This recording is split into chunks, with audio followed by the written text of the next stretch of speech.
ஓம் ஸ்ரீ குருபியோ நமக. ஓம் ஸ்ரீ மகா பெரியவா சரணம்.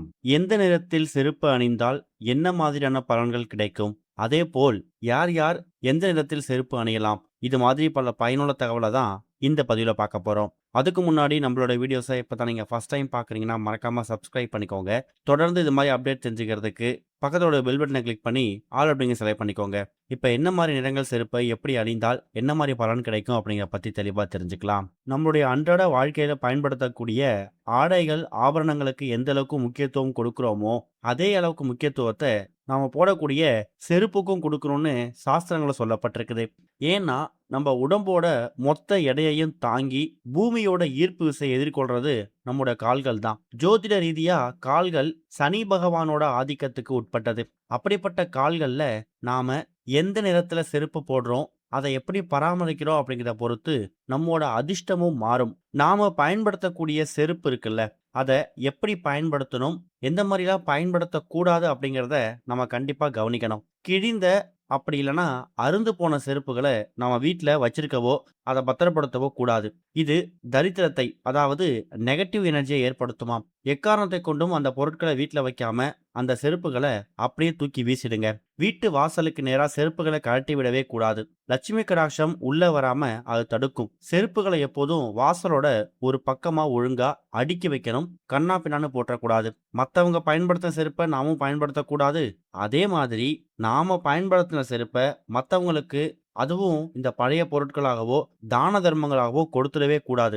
அது அவங்களோட கர்ம வினைகளை நமக்கும், நம்மோட கர்ம வினைகளை அவங்களுக்கும் கொண்டு போய் சேர்த்துடுமாம். அதே மாதிரி நீங்க கோவிலுக்கு போகும்போதோ இல்ல கடற்கரைக்கு பீச்சுக்கு போகும்போதோ பொது விலைக்கு போகும்போதோ எங்கேயாவது போகக்கூடிய இடத்துல நீங்க செருப்பை மறந்து விட்டுட்டு வந்துட்டீங்க அப்படின்னா திரும்ப எக்காரணத்தை கொண்டும் அந்த செருப்பை போய் தேடி எடுத்துட்டு வர்றது கொஞ்சம் தவிர்க்கிறது நல்லது. முன்னாடியே சொன்னோம், நம்முடைய கர்ம வினைகள் அந்த செருப்பு மூலயமா விலகி இருக்கும் அப்படிங்கிறது ஒரு பெரிய நம்பிக்கை.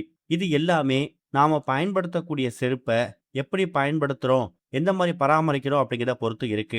இன்னொரு பக்கம் எந்த மாதிரி நிறங்கள்ல செருப்பு அணிந்தால் என்ன மாதிரி பலன்கள் கிடைக்கும் அப்படிங்கிறது இன்னொரு புறம் இருக்கு. முதல்ல வெள்ளை நிறம். வெள்ளை நிற செருப்பு அணிந்து போனோம்னா நமக்கு அதிர்ஷ்டம் தேடி வருமா.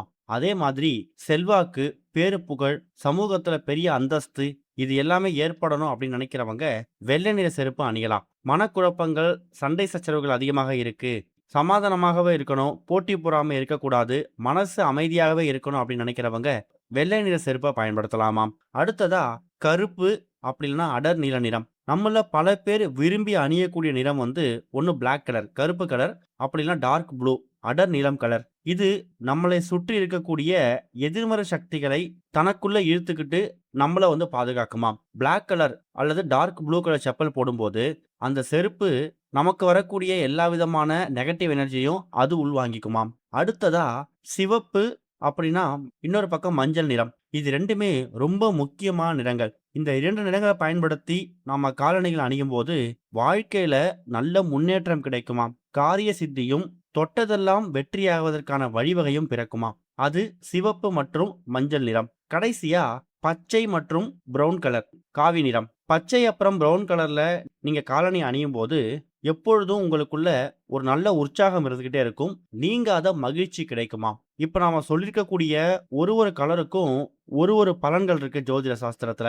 இப்படி உங்களுக்கு என்ன தேவைப்படுதோ, நல்ல அமைதியான வாழ்க்கை தேவைப்படுது, பேரு புகழ் அந்தஸ்து தேவைப்படுது அப்படிங்கிறவங்க வெள்ளை நிற காலணியை பயன்படுத்தலாம். எதிரிகள் தொல்லை இருக்கக்கூடாது, நெகட்டிவ் எனர்ஜியை என் பக்கமே விடக்கூடாது அப்படின்னு நினைக்கிறவங்க பிளாக் கலர் அப்படின்னா டார்க் ப்ளூ கலர் பயன்படுத்தலாம். எப்பொழுதுமே நல்ல முன்னேற்றம் கிடைக்கணும், காரிய சுத்தியை உண்டாகணும், தொட்டதெல்லாம் வெற்றியா மாறணும்னு நினைக்கிறவங்க ரெட் கலரையும் எல்லோ கலர் செப்பலையும் பயன்படுத்துங்க. கடைசியா எப்பொழுதுமே நல்ல உற்சாகமா ரொம்ப எனர்ஜெட்டிக்கா இருக்கணும், சந்தோஷம் இருந்துகிட்டே இருக்கணும் அப்படின்னு நினைக்கிறவங்க பிரவுன் கலர் அப்புறம் கிரீன் கலர் செப்பலை பயன்படுத்தலாம். இது சாதாரண விஷயம் கிடையாது. இந்த கலர்ல நாம செப்பலை காலணி அணியும் போது நமக்கு எந்த விதமான பிரச்சனை ஏற்பட போறது இல்லை. ஆனா இப்ப நம்ம சொல்லிக்கூடிய விஷயங்களால ஒரு சிறிய மாற்றம் ஏற்படுதுன்னா அதுக்கு நீங்க மட்டும்தான் அதிபதியா இருக்க போறீங்க. நம்பிக்கையோட பண்ணுங்க. ஓம் ஸ்ரீ குருபியோ நமக. ஓம் ஸ்ரீ மகா பெரியவா சரணம்.